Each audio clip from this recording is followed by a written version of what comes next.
Let's go ahead and get started. I will introduce myself first. My name is Joseph Hills.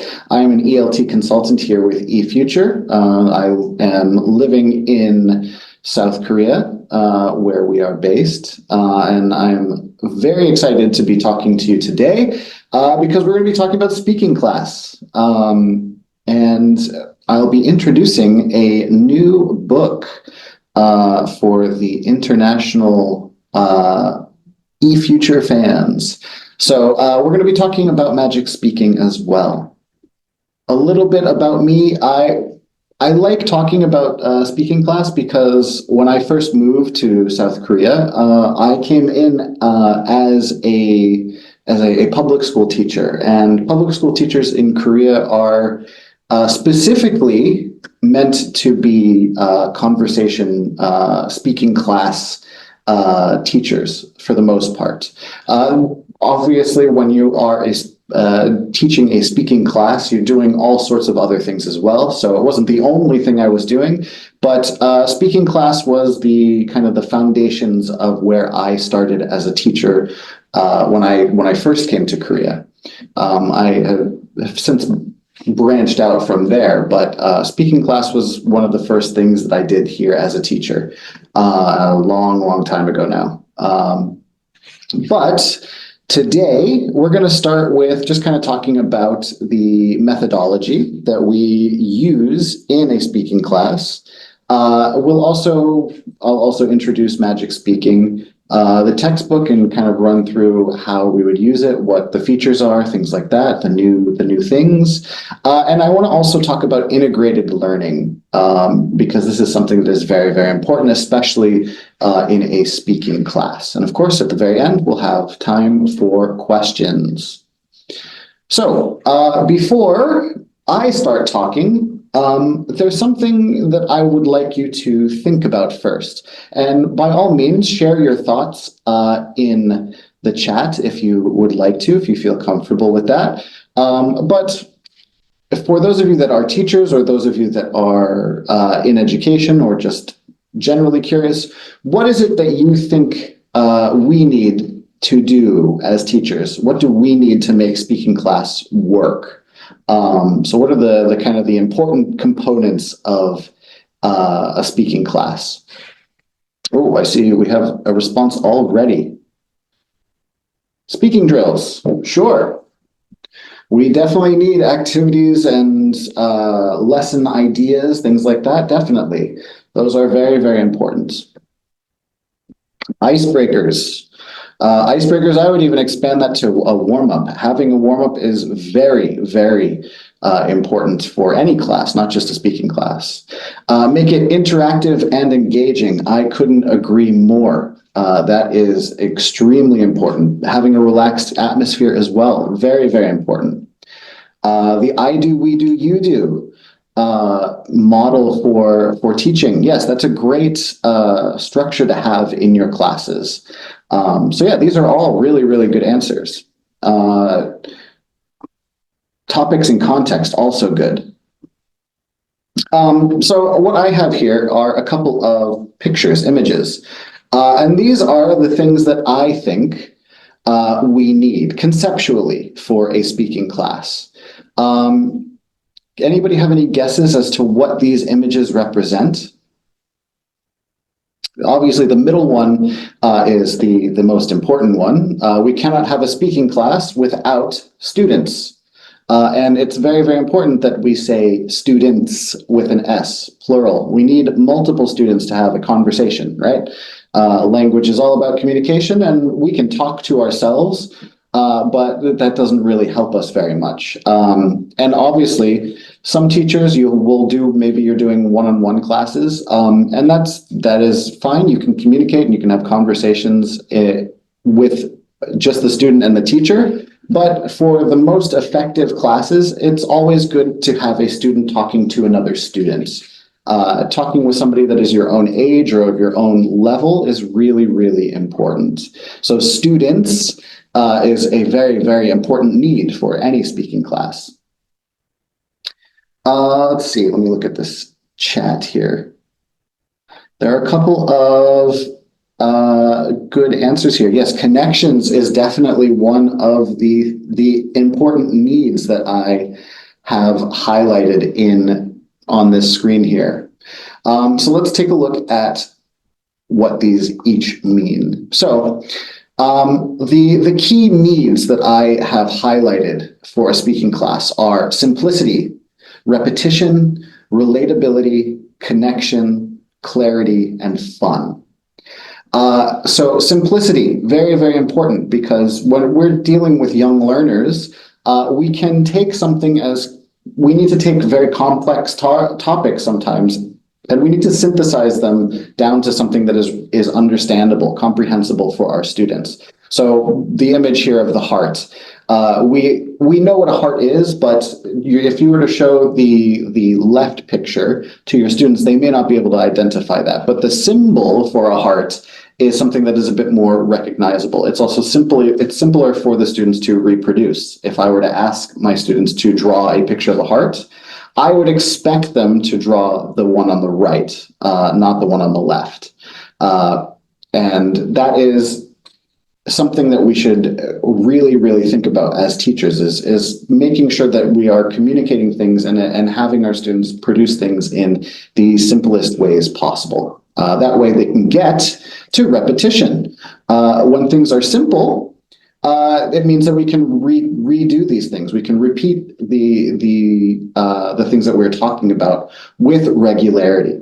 And that's really, really important. If the students are producing super, super long sentences or paragraphs at one time, it's a lot harder to get through a conversation multiple times if they're producing too much language. So we need to break it down into manageable chunks. That way, repetition can occur. Relatability is also really, really important. And I chose this image of a peanut butter and jelly sandwich because it's something that is simple. It's something that we can repeat pretty easily, and it's just a fun activity to do in a speaking class. It's a simple activity, is like teaching somebody how to make a sandwich. It's something you're teaching directions, you're teaching them to speak in clear ways, which is really, really useful. But food is a topic that is relatable to everyone. It doesn't have to be a peanut butter and jelly sandwich, but it's something that is simple, something that is clear, something that they can understand. Connections. We want to really, really reinforce the connections that are being made between our students. And that's why I say having your students talking to each other is the most beneficial way to run a class. There's a comfort level that happens when peers work together as opposed to working with a teacher. There's less of an intimidation factor there. And making those connections between students is really important, but also making connections between the student and the world beyond our English class. This is also very important. And clarity. Clarity is important for us as teachers. We need to communicate things in a clear, concise manner. That way it makes these sometimes complex grammatical terms or grammatical structures comprehensible to our students. And of course, all of this cannot be achieved without our students enjoying their time in class. So we need to have fun. All right. Now, there are a few things that speaking class is not, and I won't spend too much time on this, but these are things that I feel are important to get out of the way early on when we are talking about how we prepare for a class. So speaking class is not, and I should say not just, but speaking class is not just pronunciation class or diction class. It's also not just grammar class. It's very easy to fall into the trap of teaching grammar or teaching pronunciation and focusing just on hard drilling as opposed to communication, conversation. These are components of a speaking class, not the main focus. And the reason for this is because we want our students to be communicating naturally. And if they're really concerning themselves with grammar terms or the correct pronunciation of specific words, they're not really focusing on having that conversation with another person. They're focusing, they're kind of splitting their brain into different focuses, and that can divert their attention. Now, speaking class is also not teacher talk time, and it's not unstructured or unplanned.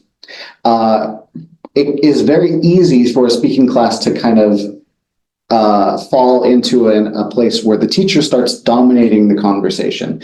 And we have to be really, really careful about that. We really want to encourage our students to speak as much as possible. And early on, especially with young learners, there is going to be an element of shyness in our students. And sometimes with teachers, they feel the need to fill empty spaces with their own voice, as opposed to encouraging students to talk or fill that void with their own voices. So the way we can get around this is by planning and practicing before we come to class. So as a teacher, obviously you're going to make lesson plans, but not very many teachers actually sit down and do a dry run of a lesson by themselves. They do kind of like a shadow boxing form of teaching a class, where you practice the sentences that you want to say, practice how you're going to deliver your directions, things like that, so you improve the clarity of your class. And when you have the practice and the comfort to deliver a class, it will increase that student talk time naturally. And then finally, speaking class is not just a time for overcorrection or time for formal assessment. We do need to assess our students. We do need to correct mistakes when necessary, but these should be done rationally, carefully. We don't want to overcorrect. And when I say overcorrect, I mean interrupting a student and going, oh, no, let's say it this way. We want to ensure that our students get through their thoughts. We don't want to interrupt their thought process as they are speaking.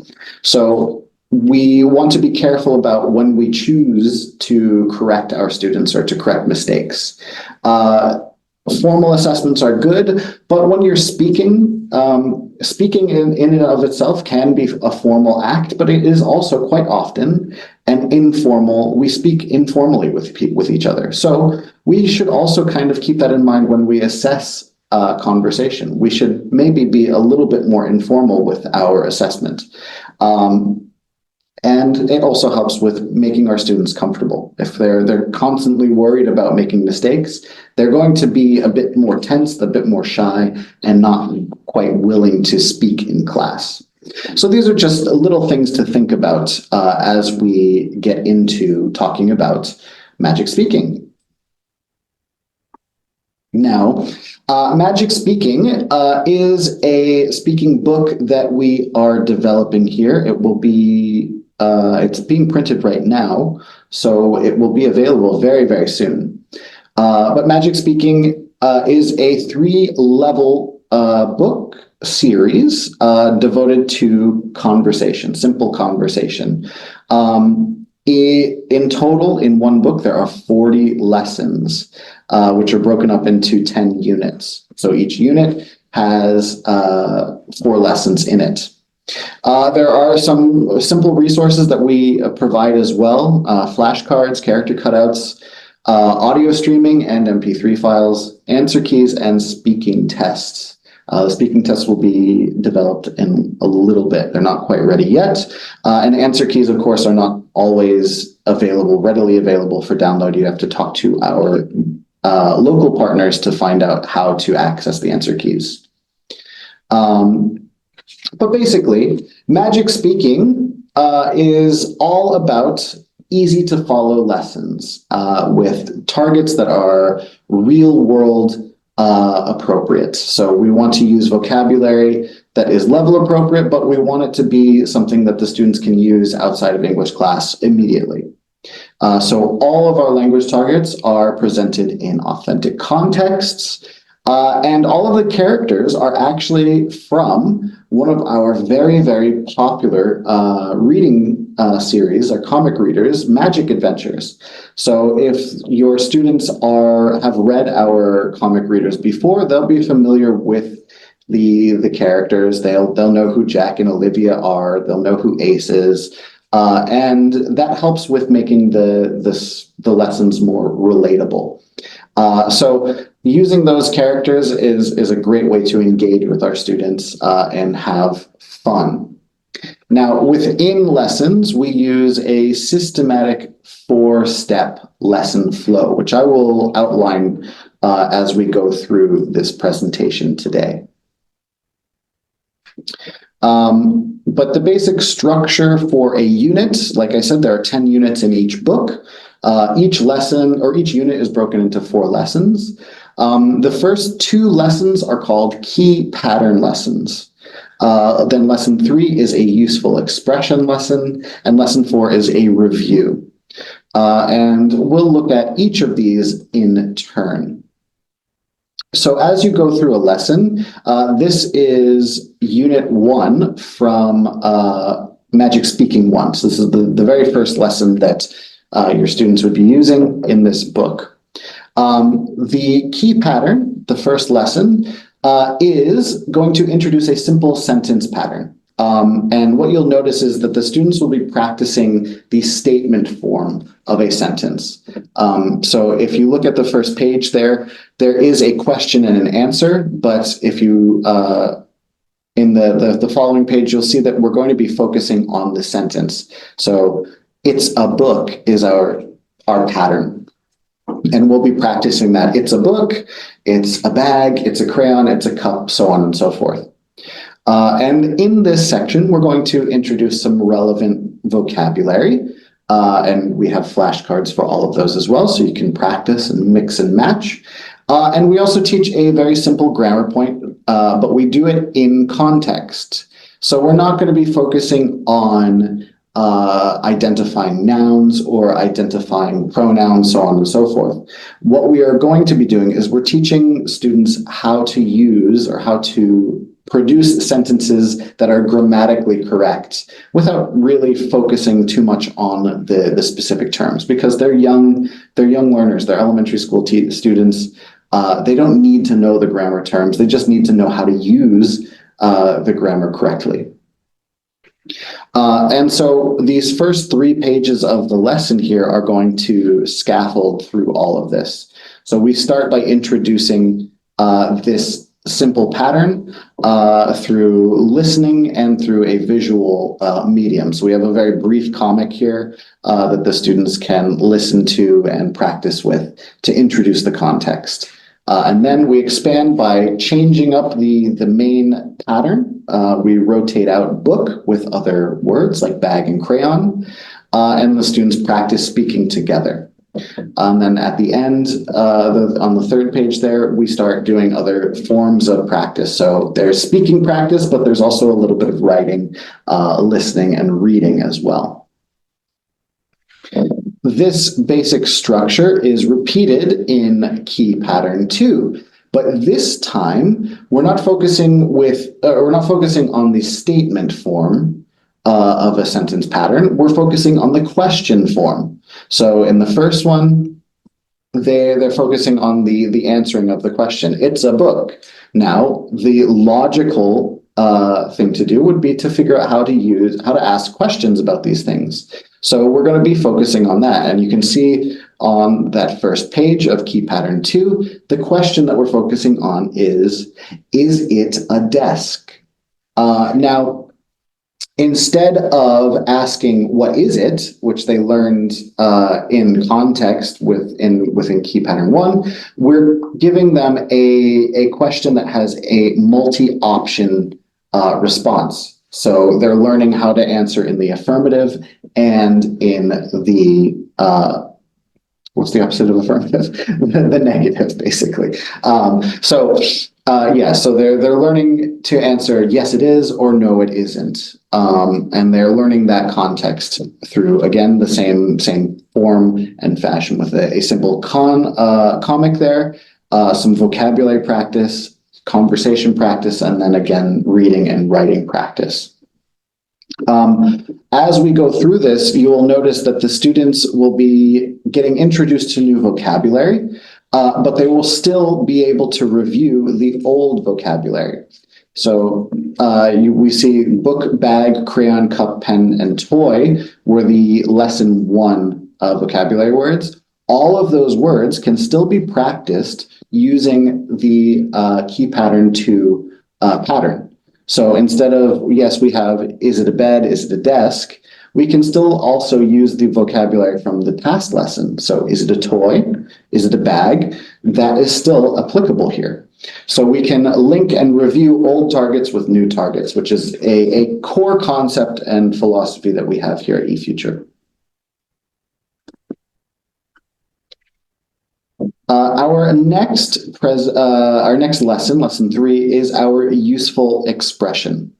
Now, our useful expression is actually going to be the unit title as well. So you can see here, nice to meet you is our useful expression. This is also the name for the unit. But these useful expressions are things that we are going to introduce that can be used every day. And it's something that your students will use more frequently than maybe necessarily the questions and answers from lesson 1 and 2. But all of these things can be used together. So here since this is unit 1, we're introducing, your students are getting comfortable with each other. It's a great way to start introducing themselves. So a simple dialogue is created that they can personalize and start applying immediately. So we have our practice patterns there. Hello, hi, I'm Bella. Nice to meet you. Nice to meet you too. So very simple dialogue. It's clear, it's relatable, and we can practice this and repeat this over and over and over. In fact, on this lesson, you can see here, we do repeat this expression regularly. So even on these 2 pages, the students will be exposed to the pattern 4 times, 5 times actually. So Bella and Khan both say, nice to meet you. They're practicing it. And then Brad, Dale, and Steve over on the other page, they're also practicing it. So the students are exposed to this multiple times, ensuring that repetition occurs before they start experimenting and personalizing their usage of this expression. So this is all kind of wrapped up with this practice speaking section here, where the students will fill in the blanks. They have a bank of phrases and words that they can mix and match here. There is a correct answer for each one, but the students can still practice and make small changes here and there. But we want to get them comfortable with the basic structure of a dialogue that they would then practice with their partners or their multiple partners within the class. And finally, we have a review. So lesson 4 is our review, and this is done in a 3-page comic. I only have the first 2 pages of the comic here because I couldn't fit 3 on the screen so that you could see everything, but you get the basic idea of what this comic is.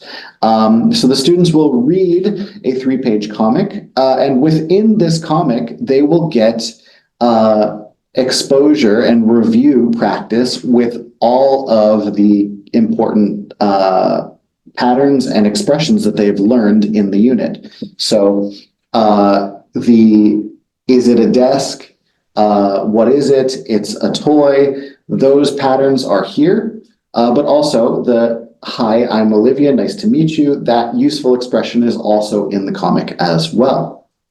So they're practicing all of those, the patterns and expressions from the unit, all in one place. The comic is providing a relatable context for the students to follow along with. So if you look at the comic, it takes place at school. They're using objects that the students will be familiar with, or that they will learn about a little bit more. And very importantly, the students can act out the comic. So each student can assume one of the characters. One person can be Olivia, another can be Jack, another can be the computer, and another can be the toy. And so each student in the class can assume a role. They can personalize it if they want. They can act out. They can be fun. They can be silly. But also, we can repeat by having them change roles as well. But we shouldn't be just leaving the review as is in the book. If we do everything in the book, that's fine, but we can build up and out from the book. So I encourage you to also include personalization in your lessons when you're speaking. So use objects that are in your classroom. Have your students choose things, change sentences a little bit using different vocabulary words. So they can have fun with this as well. They can challenge themselves. It's very, very important that we do that. Now, in the four-step process that I mentioned earlier, and you may have noticed these sections on the pages as we were going through them. There are these basic steps that we go through in the lesson. So step one is the listen and learn section. And that is a dedicated part of each lesson. We also have the listen and say section, which is step two. Step three is practice speaking. And step four, which I haven't shown you yet, is the role play. And each of these sections is one page within the lesson. And of course, we have the review that kind of summarizes everything that you do in this four-step process. So the first page of a lesson is going to be your listen and learn page.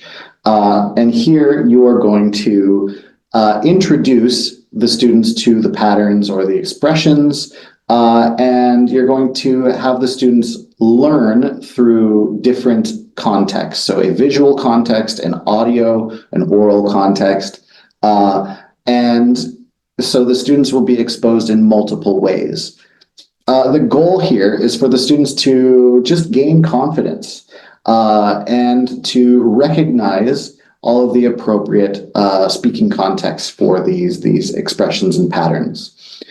So the basic structure will be, first they listen to this pattern or this expression, and then they'll repeat it. So listening, then repeating. So even though this is a speaking class, there's still a listening component. You cannot have a speaking class without listening.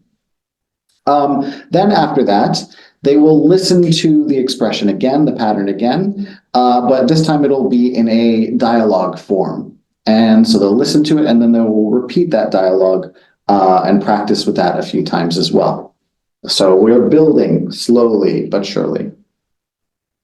Then in the next page, we have step two, which is listen and say. So listen and learn, then listen and say.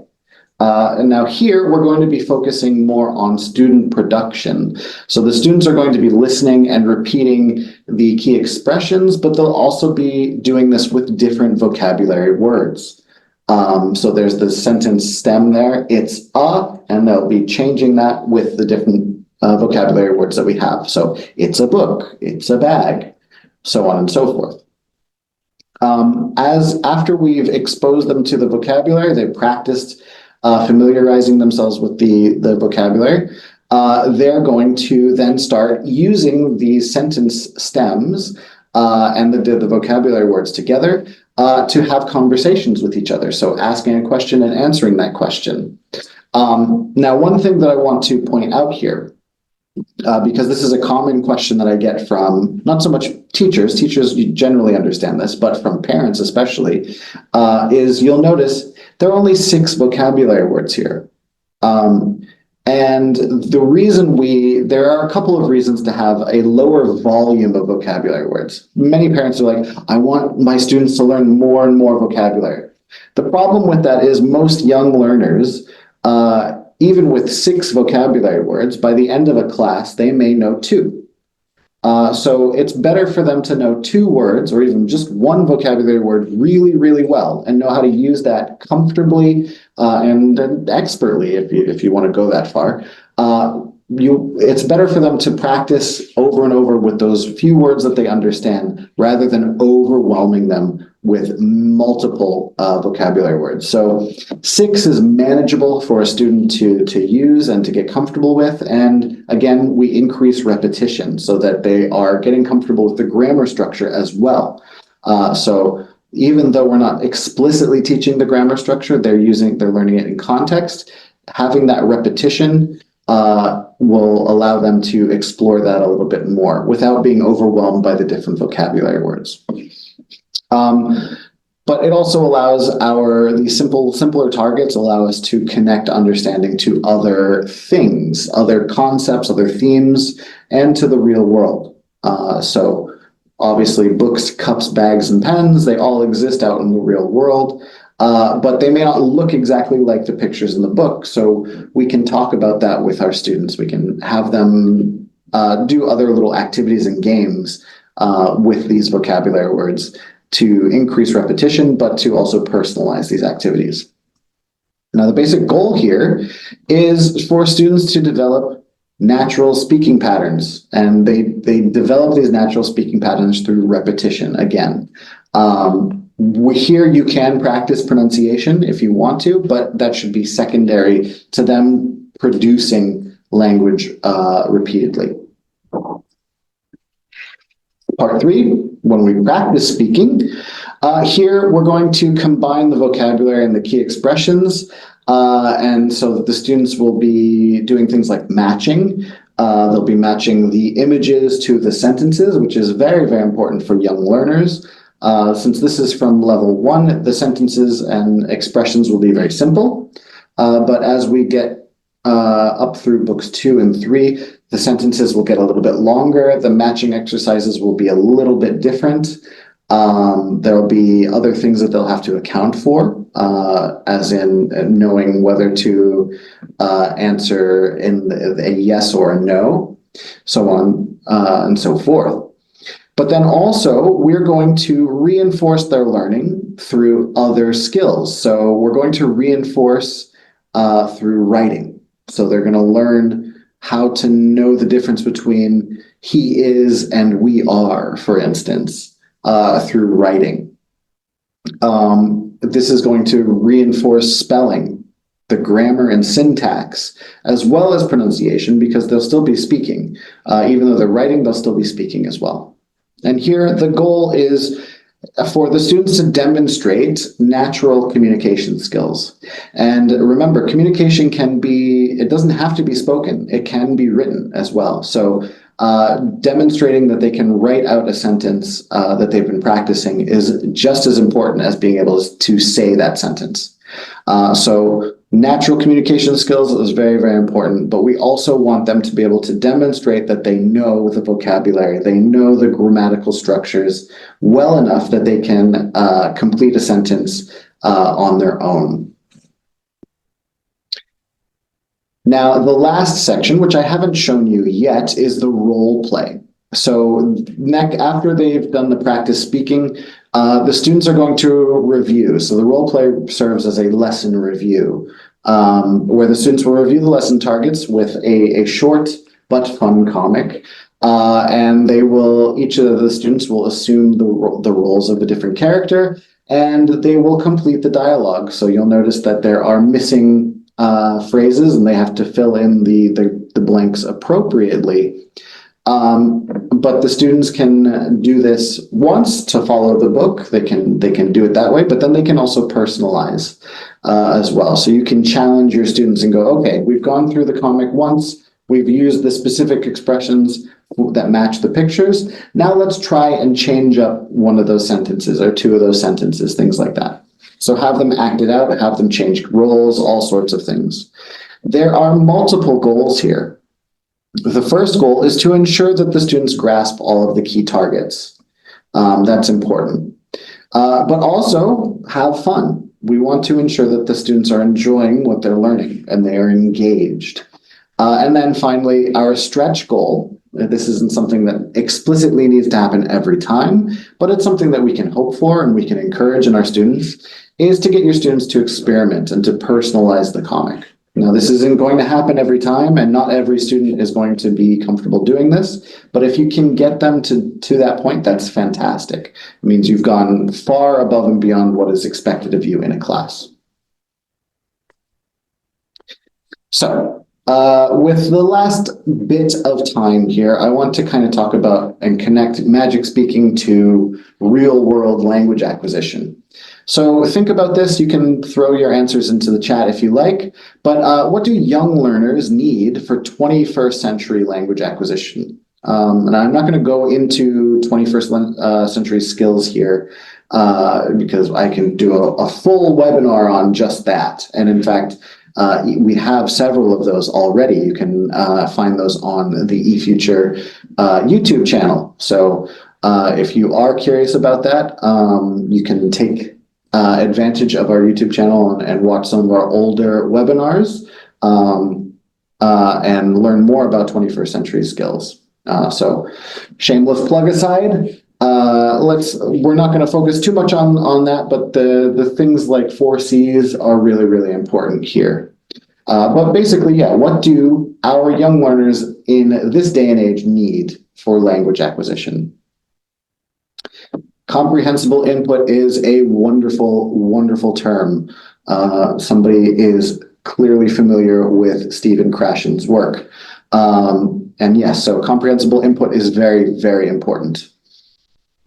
Some of the other things to consider here.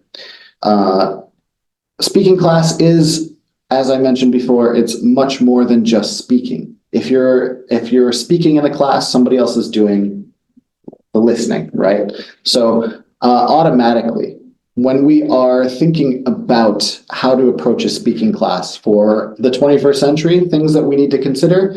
One, speaking class should be taught with the other three language skills. So we don't want speaking to be taught in isolation. We want to incorporate listening skills, reading skills, writing skills, because they all work together. And we need to be cohesive with the way we approach language. Students are going to be exposed to language in very, very different and unique ways outside of the classroom. And this is not just for English language, this is also for their native language as well. So we need to prepare them with the skills to have strong literacy skills.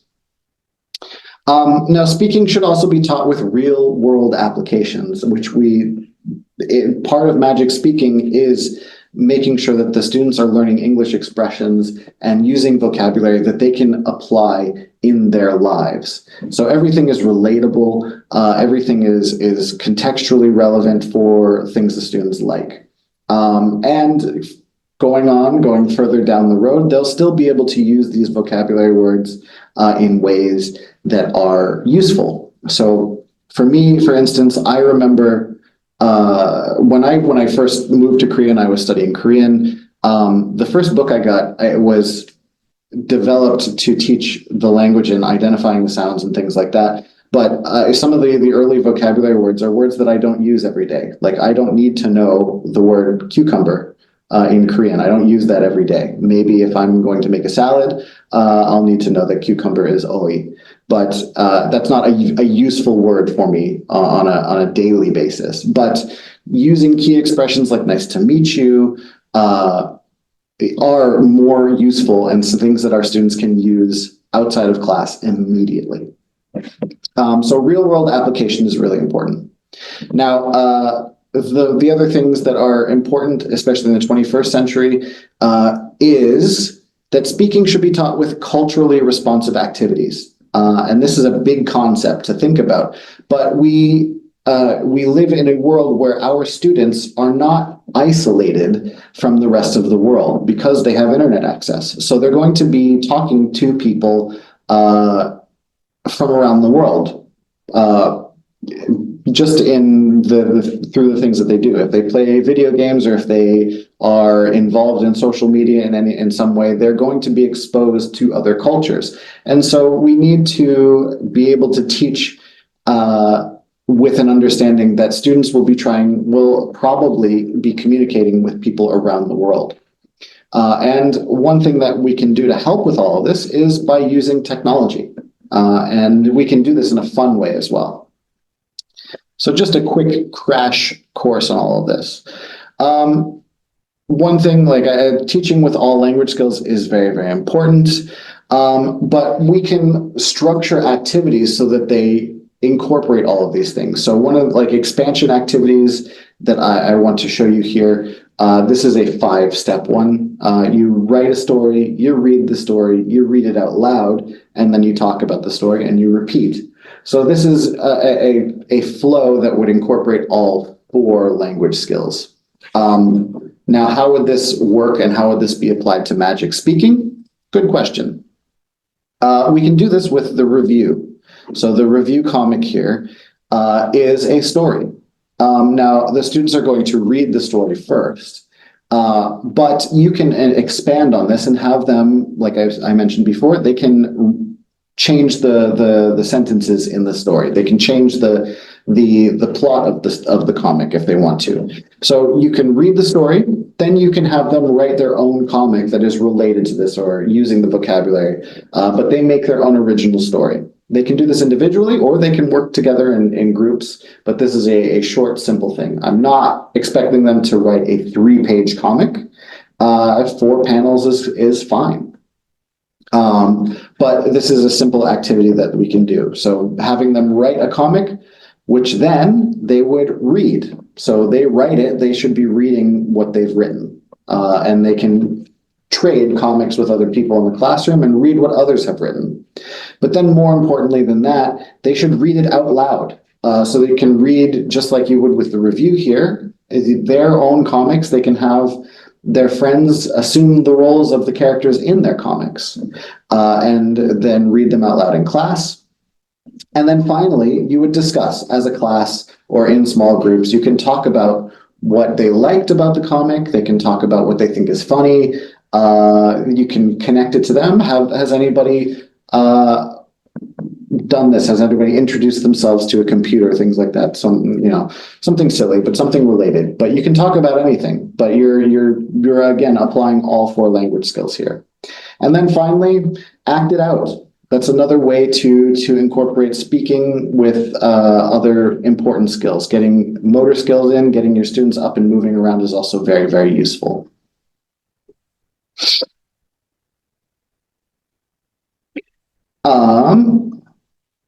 Cultural responsiveness. I won't spend too much time on this because I've already kind of touched on it, but the key patterns and the useful expressions in this series are more useful when the students know how to use them in their own lives, right? So the contexts that are being provided to you in the book aren't necessarily the context that the students will use them every time. So we want to try, and I encourage this, to use the textbook and the English language in the textbook, but make connections to the students' own culture. You can include things like cultural etiquette. So like something like saying nice to meet you, if you were to do that in Korea, you might also talk about how when you meet somebody, you would bow, or when you greet somebody, you bow, or versus in the United States, you might shake hands or you might give a high five or a hug, something like that. So talking about cultural etiquette and including that into a conversation expands the usage of nice to meet you. Also, if necessary or if possible, provide culturally relevant alternatives. So this can be informal, this can be formal. It's really up to you. But sometimes nice to meet you might not be the most appropriate thing to say. Nice to meet you is generally going to be okay. But like, for example, another example would be answering the question, how are you? I think the most common expression or response to that is I'm fine.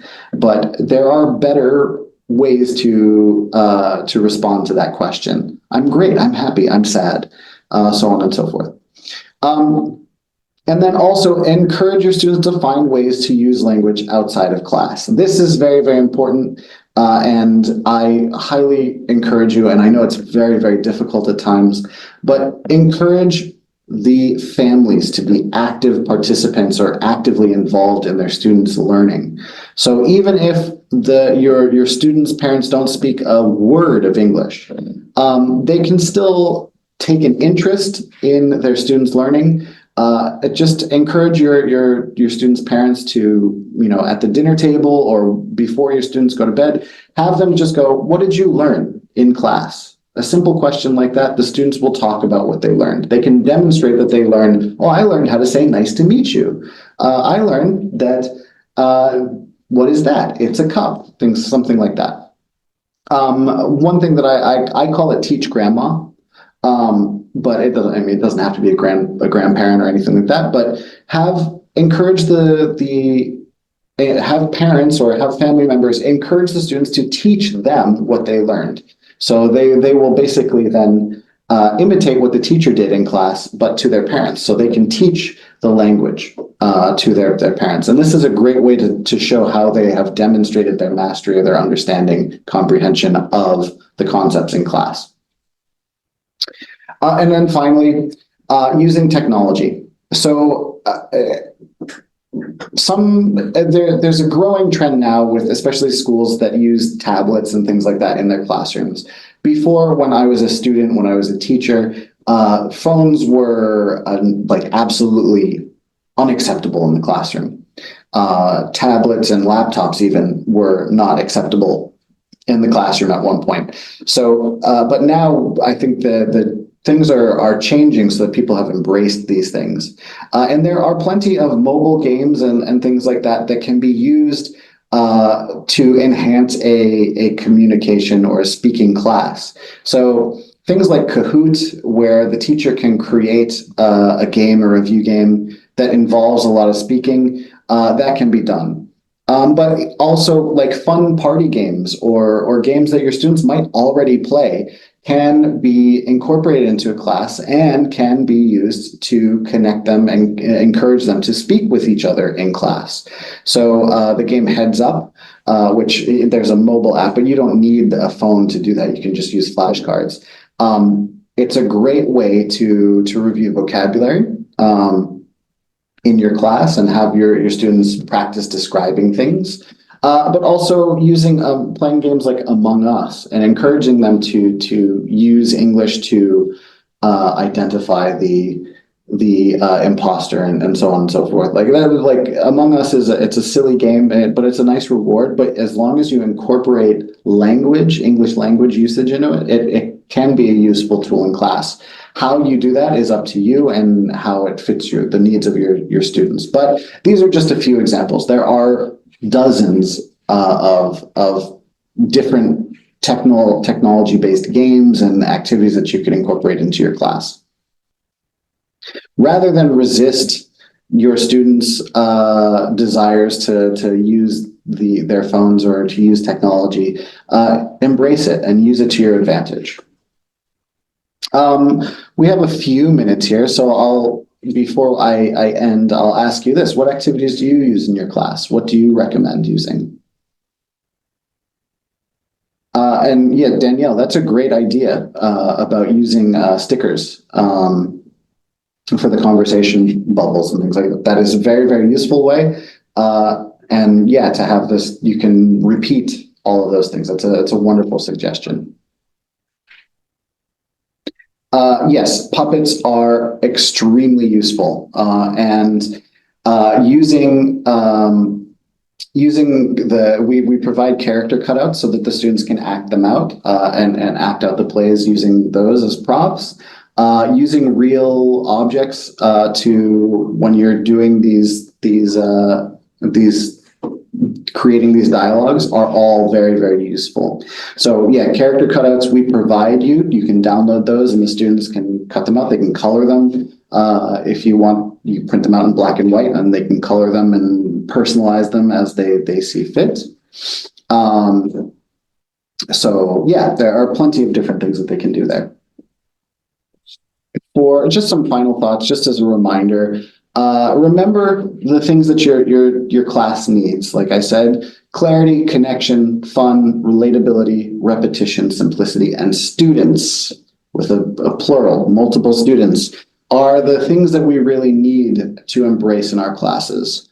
And remember that, like with Magic Speaking, there's a clear and engaging lesson flow that can meet the needs of most speakers or English learners' speaking needs in class. But it really only works if you're following that four-step speaking process.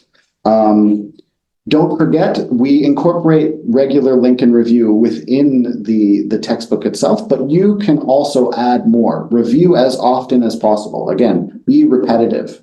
Not repetitive, but use repetition. And so link those things together. Work with your students to review. Use your warm-ups and your wrap-ups effectively to review as well. And then, of course, expand and personalize to meet your students' needs. This book is meant for an international audience. So students in Japan or Cambodia are going to have different needs from each other, and those needs are going to be different from kids in Peru or Colombia or Mexico.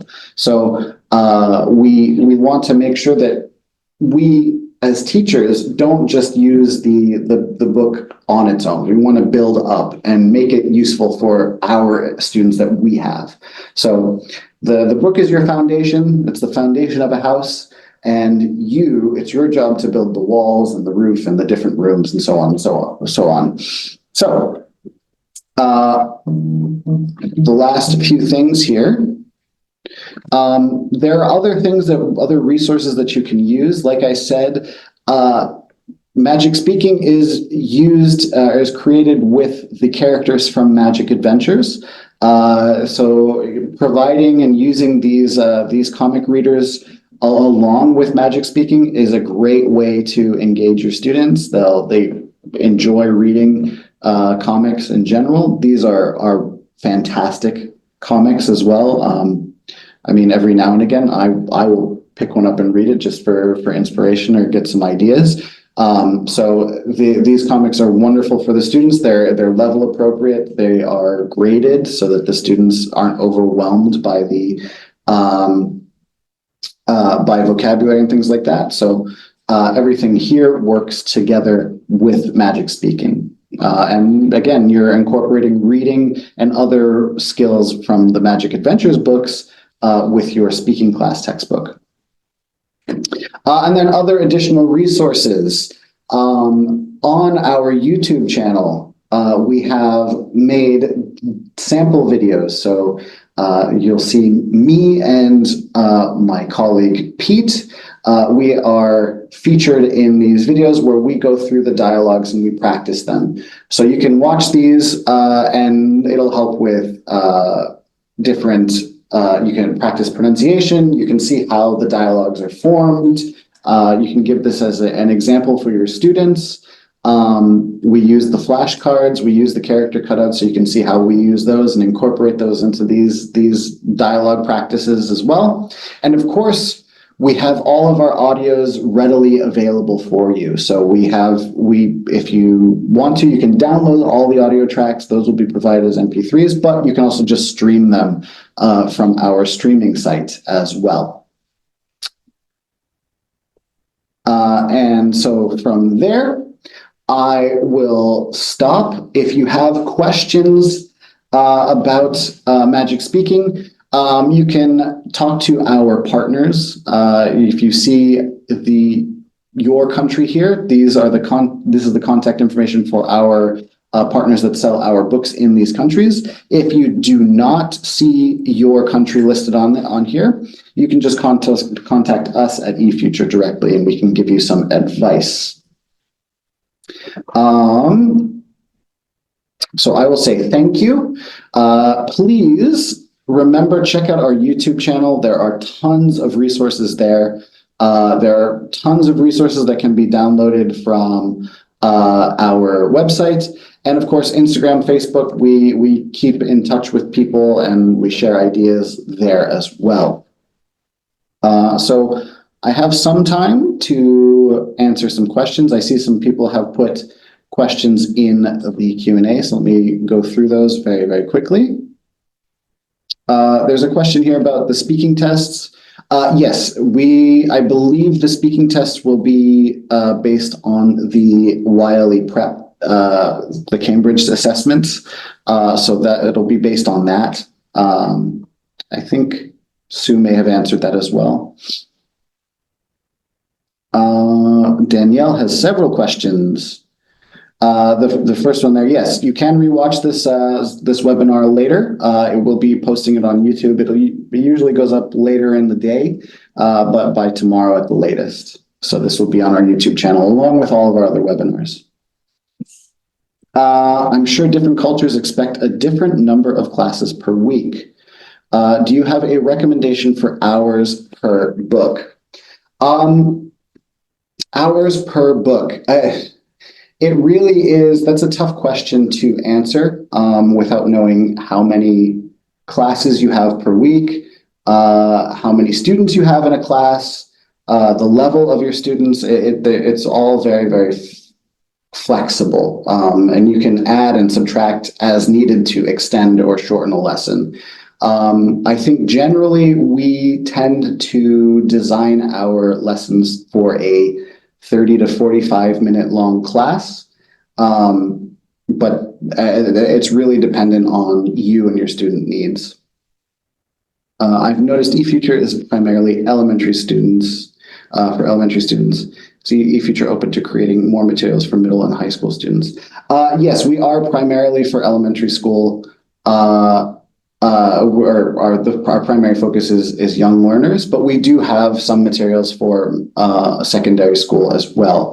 If you check out our website, you can see there's a helpful chart that will show you all of those books.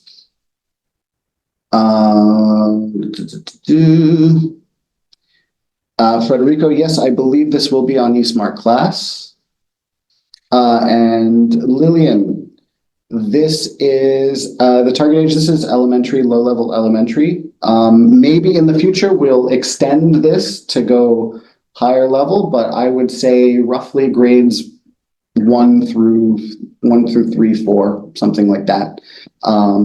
But it's the leveling. If you're familiar with the CEFR scale, it would be pre-A1 to A1 leveling for these books. And yes, we do have we are working on a secondary course book coming up. So we will definitely have a presentation on that when it's ready. Are there any other questions that I can answer for anybody? Yeah, that is a common problem, but with speaking, so for people who can't see this, my problem is I find that even little ones are able to speak the target language often have trouble reading or writing. And yeah, it can be difficult. Speaking is something that students are going to do more consistently in class because they have to. But getting that to translate into reading or writing can be a bit of a challenge. But that's why I say incorporate all of these things. So using comics that are practicing the targets that they're speaking will help with reading. Same thing, using the writing exercises that focus specifically on the language targets that they're learning to say is a great way to reinforce what they're speaking, but it also helps with their writing as well. So it takes a lot of practice, but it's important to remember that speaking, reading, and writing all require different pacing in your lesson. So if you know your students are struggling with reading or writing, take a little extra time in your speaking class to target those skills as well. But use the language targets that they've learned in their speaking class. Are there any other questions? Thank you for participating with us, Danielle. Thank you very, very much. Please also don't forget to fill out the survey so that you can get your certificates. And if you have questions later on, you can always contact us My email address and the eFuture email address are there on the screen. You can always reach out to us via Facebook and Instagram as well. So with that, I will say thank you very, very much and have a wonderful afternoon if you're in Asia, and have a wonderful evening, wonderful night if you are in the Western Hemisphere. So thank you all. See you later. Take it easy, Timothy.